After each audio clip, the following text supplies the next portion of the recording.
రేవంత్ రెడ్డి ఇచ్చిన గన్తోనే Deccan cements company అధికారులను డబ్బుల కోసం బెదిరించినట్టు పెద్ద ఆరోపణలు వెలువడుతున్నాయి. సమాచారం ప్రకారం ఆ గన్ను రేవంత్ రెడ్డి సన్నిహితుడు రోహిన్ రెడ్డి తీసుకువచ్చినట్టు చెబుతున్నారు.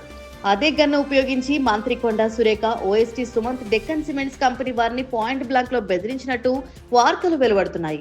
ఇక ఈ ఘటనపై స్పందించిన కొండా సురేఖ కూతురు కొండా సుష్మిత, ఈ విషయంలో మా నాన్నను ఇరికించే ప్రయత్నం చేస్తే పరిణామాలు తీవ్రంగా ఉంటాయి అంటూ హెచ్చరికలు జారీ చేశారు. ఈ ప్రకటనతో రాజకీయ వర్గాల్లో హీట్ పెరిగింది. అందుకనే మా నాన్నకి ఎటువంటి ఏమన్నా జరిగితే మాత్రం నేను ఒప్పుకునేది లేదు. ఎందుకంటే రోహిన్ రెడ్డి సీఎం ఆఫీస్ నుంచి డైరెక్ట్ గా వచ్చి ఆయన ఆఫీస్ లో కూర్చొని సుబంధన్ పిలుచుకున్నాడు. మరి సీఎం ఇచ్చినట్టున్నాడు పిస్తలు, సీఎంఏ ఇచ్చుంటాడు కదా. ఇక్కడ నుంచి ఇక్కడికి వచ్చింది అని అంటే పిస్తలు సీఎంఏ ఇచ్చుంటాడు కదా. మరి మా నాన్న పేరు తీసిండు అనుకోండి, ఈజ్ ఏ రిఫార్మ్డ్ నక్సలైట్ అండి. My father is a reform naxalite, left ideology ఉన్నాడు.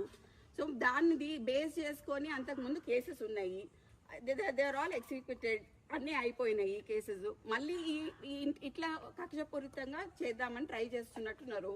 ఎట్లా కొండమూర్లిని దొక్కాలి, వరంగల్ కొండమూర్లి నడవద్దు, కొండమూర్లి బయటికి వస్తే జనాలు వస్తారు, ఇవన్నీ బీసీ లీడర్లను దొక్కాలి అని చూస్తున్నారు. ఆ ఇద్దరు బీసీ లీడర్లను దొక్కితే ఏమొస్తుందండి? కడే